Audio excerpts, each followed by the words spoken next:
Kaptai lake কিছু কিছু প্রাকৃতিক জায়গা এত বেশি সুন্দর যে সেগুলো আপনি কোনো ভিডিও বা অডিও দিয়ে বর্ণনা করতে পারবেন না। এই প্রাকৃতিক সৌন্দর্যগুলো অনুভব করতে হলে আপনাকে অবশ্যই সরাসরি সেই জায়গাগুলোতে যেতে হবে। তবে হ্যাঁ, যদি কখনো সম্ভব না হয় যাওয়া, সেক্ষেত্রে আপনি ভিজুয়াল রিপ্রেজেন্টেশন দেখে নিজেকে সেই জায়গায় কল্পনা করতে পারেন।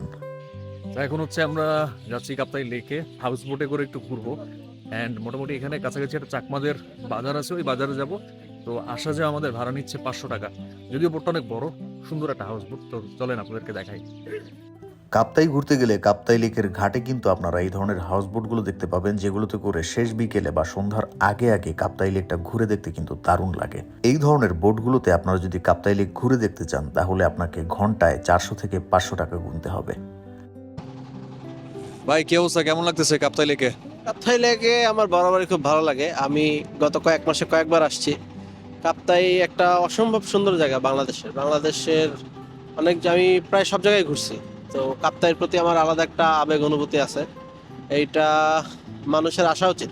কাপ্তাই সম্বন্ধে মানুষ শুধু রাঙামাটির নাম শোনে, বাট রাঙামাটি আর কাপ্তাই কিন্তু এক জিনিস না। কাপ্তাই এলাকাটা সম্পূর্ণ আলাদা একটা জায়গা। আপনাদের উচিত কাপ্তাই এক্সপ্লোর করা।